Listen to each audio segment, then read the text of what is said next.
நமக்கு தான் லேஷ் இல்லையா, அட்லீஸ்ட் அதை வாங்கியாவது ஒட்டிக்கலாம் அப்படின்னு தான் அமேசான்லேருந்து இந்த லேஷ் கிட்ட வாங்கியிருந்தேன். இதை ஒட்டிட்டு அப்புறம் அவுட்புட் இப்படி இருக்கணும் அப்படின்னு நினச்சி தான் ஸ்டார்ட் பண்ணேன். இந்த கிட்டில் டிஃப்ரெண்ட் சைஸஸ் ஆஃப் லேஷஸ் கொடுத்துருக்காங்க. இந்த லேஷஸை எடுக்கிறதுக்கு ஒரு டூல் அண்ட் கூடவே ஒரு ஸ்டிக்கு கொடுத்துருக்காங்க. அதில் ஒரு சைடில் பாண்ட், இன்னொரு சைடில் சீல் இருக்கும். இப்போ பாண்ட் இருக்க சைடை ஓப்பன் பண்ணி அந்த பாண்டை தான் நம்ம லேஷில் அப்ளை பண்ணணும். அது ரொம்பவே ஸ்டிக்கியாக இருக்கும், ஒரு கம்மு மாதிரி இருக்கும்.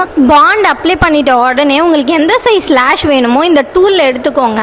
அது அப்படியே பொறுமையாக உங்கள் லேஷ் இருக்க ஏரியாவில் ஃபிக்ஸ் பண்ணுங்கள். இப்போ உங்களுக்கு ஐயோட கார்னரில் மட்டும் எனக்கு லேஷ் இருந்தால் போதும் அப்படின்னு நினச்சிங்கன்னா நீங்கள் அங்கே மட்டும் ஃபிக்ஸ் பண்ணிக்கலாம். இல்லை எனக்கு ஃபுல்லாக வேணும் அப்படின்னு நினச்சிங்கன்னா அந்த மாதிரி ஒன்று ஒன்றா எடுத்து நீங்கள் ஃபிக்ஸ் பண்ணிகிட்டே வரணும். இதை செல்ஃபாக ஃபிக்ஸ் பண்ணுறது தான் ஒரு பெரிய டாஸ்க்கே. உங்களுக்கு வேணும்னா ஹெல்ப்புக்கு யாராவது கூப்பிட்டுக்கோங்க.